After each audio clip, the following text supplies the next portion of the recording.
السلام عليكم. تعالوا بينا النهاردة هنعمل مع بعض الكرنبي. هنعمله بطريقة خطيرة. أحلى طريقة هتعملوا بيها الكرنبي، مجرمش لتاني يوم وتتبيلة تحفة وكمان مش شارب زيت. عايزاكم كده تسمعوا الصوت خفيف وكمان مجرمش. وهقول لكم ايه المكون اللي بيخليه خفيف معاكي، وايه اللي هيبقى كمان المكون اللي بيخليه مجرمش معاكي لتاني يوم. اسمعوا الصوت كده، اسمعوا القرمشة بقى لما هاكله. في الوقت ده كان سخن جدا.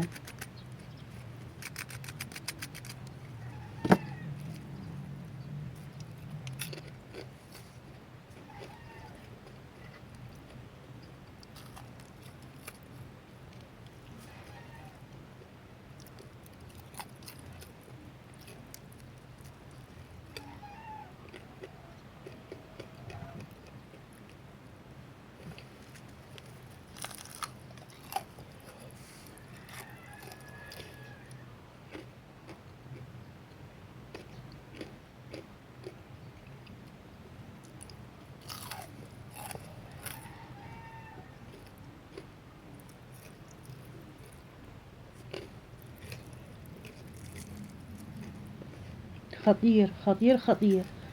سامعين القرمشة؟ أنا سكت عشان تسمعوا الصوت. يلا بينا بقى نشوف طريقة التحضير بتاعته ازاي.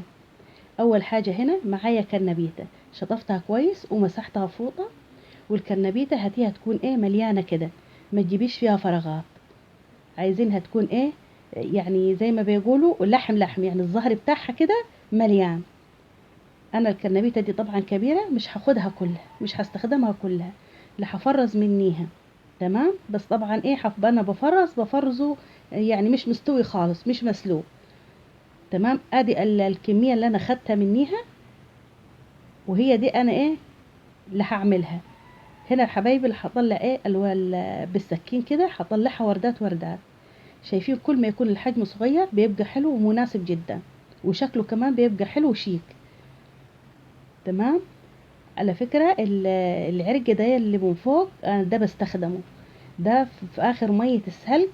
بعد ما بسلق الكرنبيه في كده بتلافى العروق دياتي واحطها فيها، واسيبها لحد المية لما تبرد، وبعد كده اي برطمان فيه مخلل بحطه فيها فبيتخلل فبيبقى طعمه حلو. شايفين الزهرة؟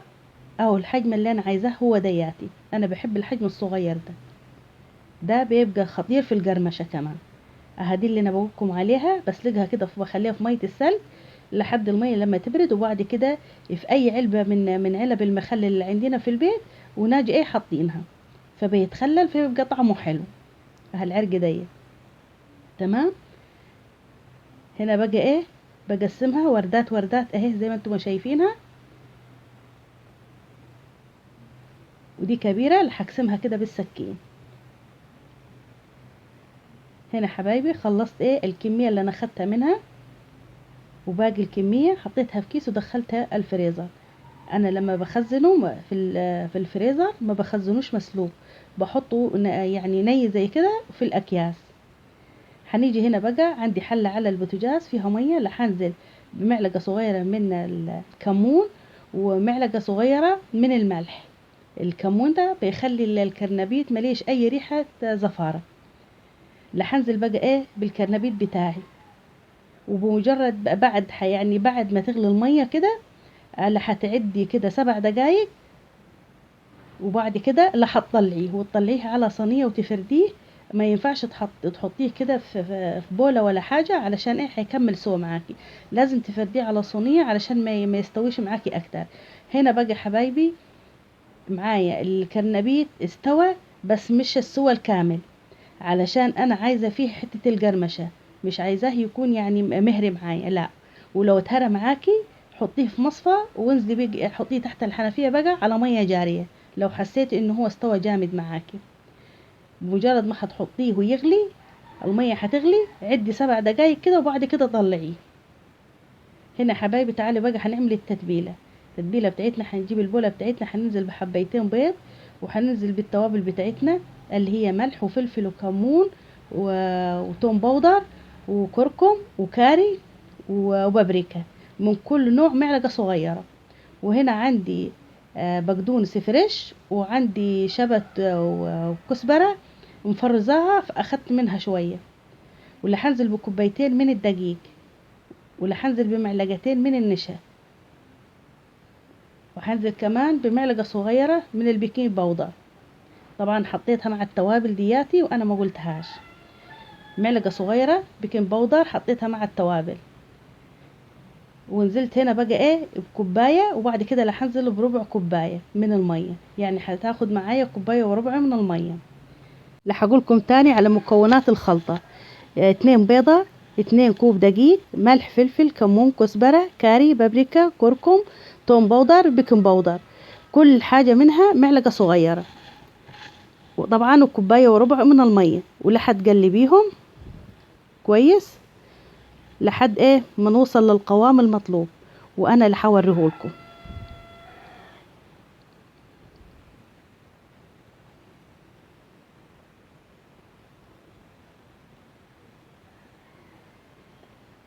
ادي القوام، لا هو تقيل ولا خفيف. وبكده بقى ايه جهزنا التتبيله. تعالوا بينا كده بقى لحنجهز الكفر بتاع ايه الكرنبي. معايا هنا كوبايتين من الدقيق، لحنزل عليهم ب4 معالق كبار من النشا.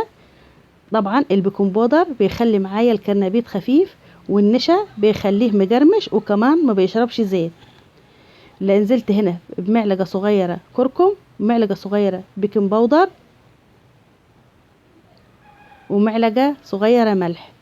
واللي هقلبهم، واللي هنزل كمان هنا بالمكون اللي هيديني كمان قرمشة اكتر وخرفشة كده.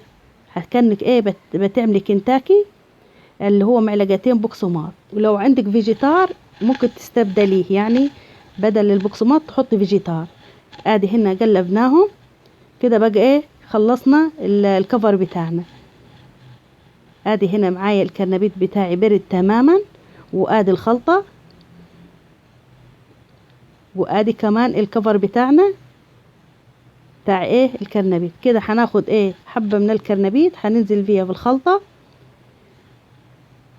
قلبيها كده، وبعد كده انزل بيها في الدقيق.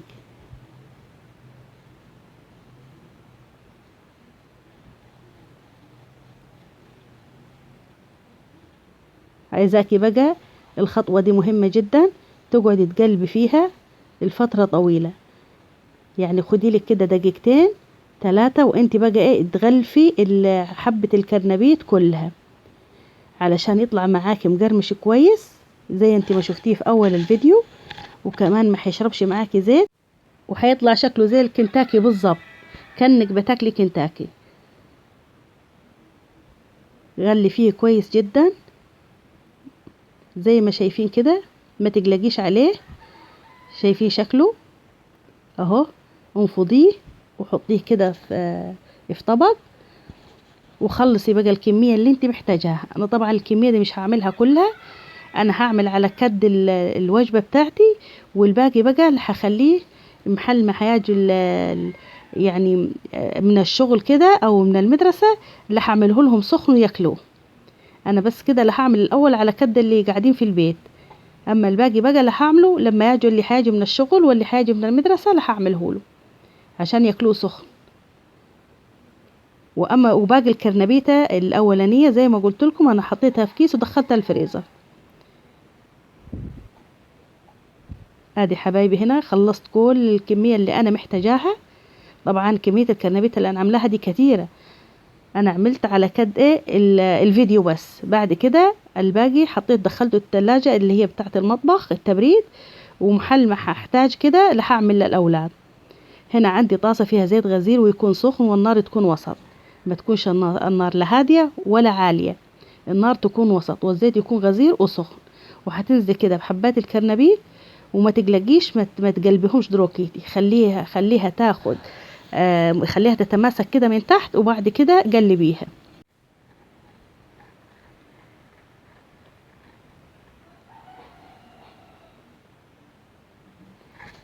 ادي هنا بقلب فيه.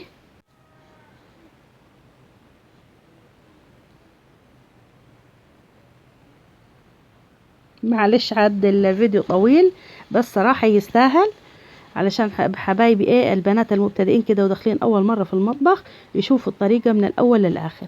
عايزاكم بقى لو كنتوا وصلتوا معايا لغاية هنا ما تبخلوش عليا بقى باللايك، وتشير الفيديو على قدر الامكان عشان غيرك يستفيد.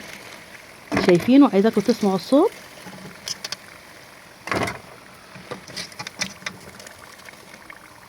اللون جميل جدا جدا جدا.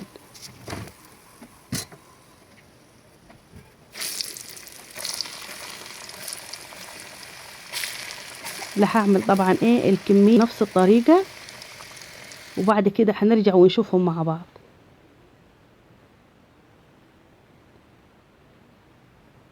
ادي حبايبي خلصت الكمية اللي انا محتاجاها، وباقي الكمية اللي حوريها لكم قاعدة هدخلها ايه التلاجة اللي هي تلاجة المطبخ، واي حد فيهم محتاج من الاولاد هعمله له سخن. سامعين الصوت؟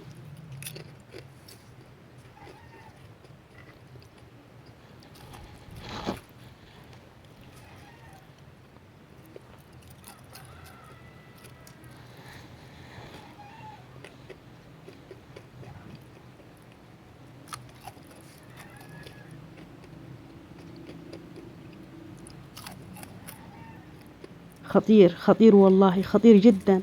الوقت ده كان سخن جدا والله في بقي،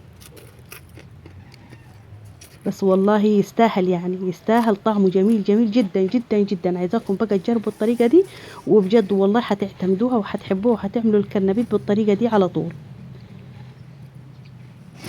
شايفين الجمال والحلاوة؟ شايفين اللون؟ في منتهى الجمال والروعة، لوحة فنية ما شاء الله. ادي حبايبي الكمية اللي انا قلت لكم عليها قاعدة معايا مسلوقة دياتي اللي هنعملها برد. يلا بقى كده الفيديو انتهى، اقول لكم السلام عليكم.